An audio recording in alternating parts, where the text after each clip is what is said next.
Hi friends, this is your pal Scott Garibay, and today we're going to take a Dungeon Master's observation of Stranger Things, Season 1, Episode 6, The Monster. We're going to continue looking at, and we're going to look at this through the lens of Will Byers. We're trying to take a look at the Season 1 through the lens of Will Byers. But today we're focusing on Nancy Wheeler, Steve Harrington, and Jonathan Byers, because there is a love triangle, right? And it's pretty deep. So what ends up happening is Jonathan Byers and Nancy Wheeler are getting together specifically to kill the Demogorgon. They start stockpiling weapons, and then they end up. Oh, and actually, Jonathan Byers pulls Nancy out of the gate, right? Like she almost gets sucked into the Upside Down, right? They know that this other realm is real. So they know where, and this is really interesting because, and this is, oh my gosh, this is really interesting. Jonathan Byers and Nancy Wheeler now know where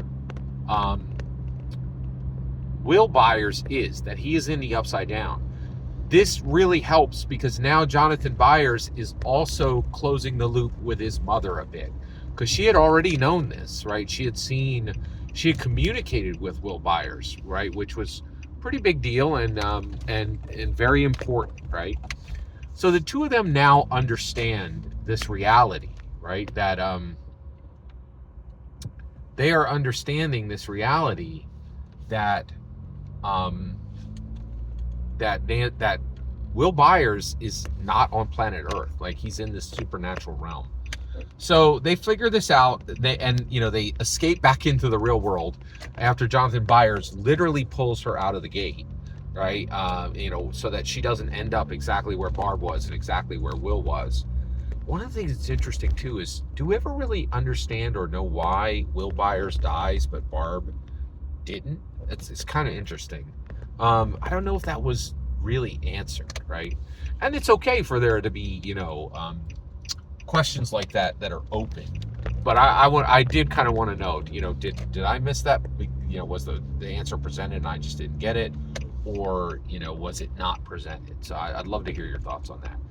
So at this point, Nancy Wheeler is spending a lot of time with Jonathan Byers, and she actually has him come back to her house because it's super late at night. They've already snuck out. And so Jonathan Byers sleeps on the floor in her room.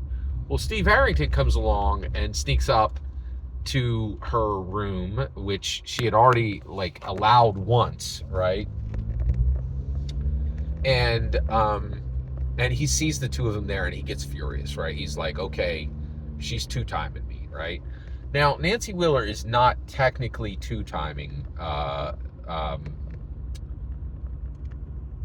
Steve Harrington at this point, but it's also it does seem like, I guess she's, at this point, she's in the mode of deciding if she's attracted to Jonathan Byers or not, right? And so, and the reality is she should have the freedom to spend time with who she wants.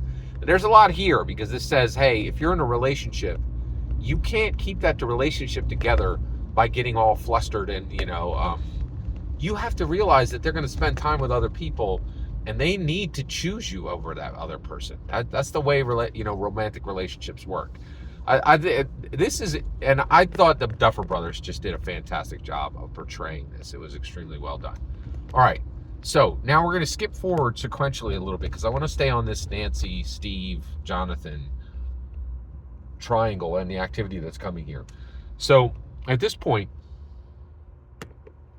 Steve and Jonathan and Nancy cross paths, and Steve gets very angry, right? And he's like, hey, now he's already destroyed Jonathan's camera, right?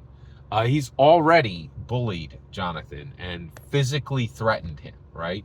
But at this point, they get into it, right? And they physically fight, right? Now, what's interesting is at this point, they are physically fighting over Nancy. And the reality is, and actually, that's really fascinating too, because before, Steve Harrington was not fighting over, He didn't destroy his camera over, over Nancy Wheeler. He destroyed his camera just because he didn't like Jonathan Byers' standalone punk rock. I don't accept popularism. His entire stance, right? He was just like, I'm offended by you as a person, right? Like, which again, this cannot be understated. Steve Harrington is a horrible person, just a horrible, horrible person, right? I cannot understate that, right? Like, he's a bad person, right? So at this point, he gets into a physical fight with Jonathan, and actually Jonathan holds his own, which I thought was really interesting, right? Because and I think the reason why, and Steve Harrington is an athlete, whereas Jonathan Byers is not, right? But I think the reason why Jonathan Byers was able to fight was he had something to fight for. He had Nancy Wheeler to fight for, and he has all this fury from his brother, all this animus, not fury, animus from his brother being missing, right? And then their fight gets seen by police, and they are taken to the police station, right? Where, Jim Hopper gets involved.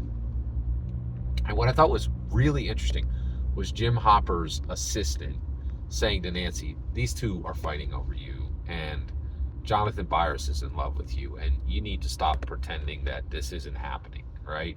Which, this Duffer thing is so extremely well crafted.